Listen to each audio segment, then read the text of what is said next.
Good morning from Fast Company. Here's our daily look into what's driving today's creative business leaders.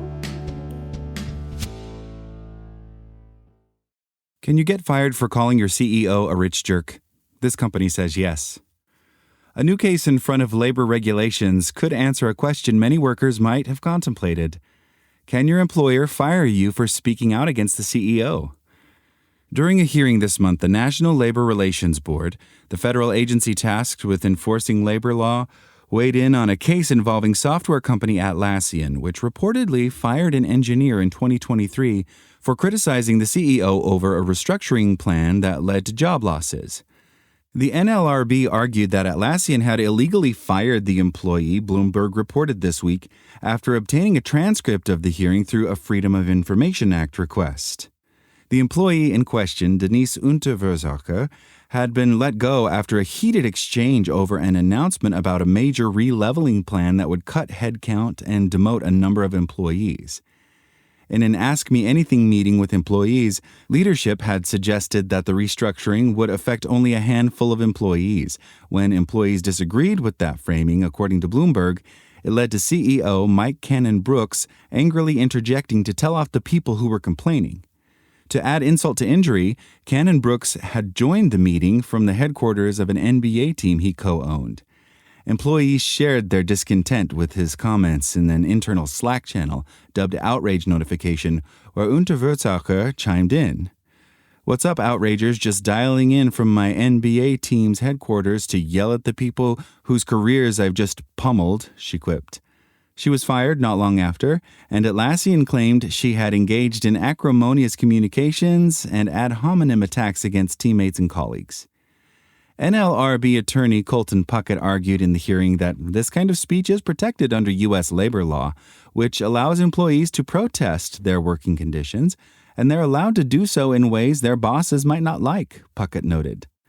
Part of the NLRB's argument was that Unterversacher's conduct was in line with the company's culture of transparency.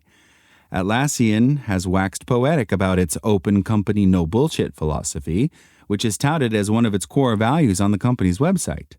Openness is a root level for us. Information is open internally by default, and sharing is a first principle. And we understand that speaking your mind requires equal parts brains, what to say, thoughtfulness, when to say it, and caring, how it's said. In interviews, Cannon-Brookes has said, "We call a spade, and we want everybody inside the business to do that." Atlassian, however, posited that Unterversacher's comments did not fit the bill and therefore should not be legally protected. While employees are encouraged to speak up about workplace issues, they must do so in a manner that remains professional and respectful, as the law does not protect conduct that is abusive or gratuitously insulting, Atlassian attorney Troy Valdez said during the hearing. In an email to Bloomberg, Unterversacher denied that she had characterized the CEO as a rich jerk. "My goal has always been to support my coworkers and to encourage Dell leadership to approach these changes and the ways they are communicated with greater understanding and empathy," she said. When reached by Fast Company, Atlassian declined to comment, given this is an individual employee matter. It's not clear how the case might proceed. If it's not settled, a ruling by the judge could be appealed to federal court. While the NLRB can order employers to reinstate employees with back pay, the agency cannot compel employers to pay punitive damages. Beyond the implications for labor law, the NLRB's response to this case seems to be a bit corrective in a rather employer-friendly environment. Between the economic environment and the rise of generative AI, workers have ceded power in the years since the pandemic, and layoffs are piling up across corporate America, with many business leaders laying blame on AI.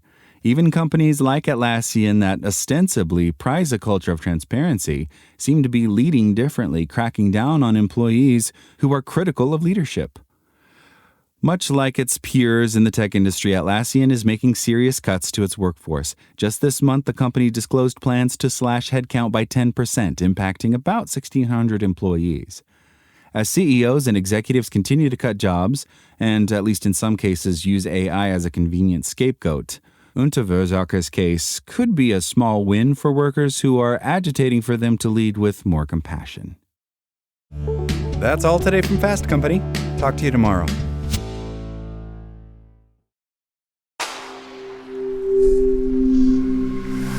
Spoken Layer.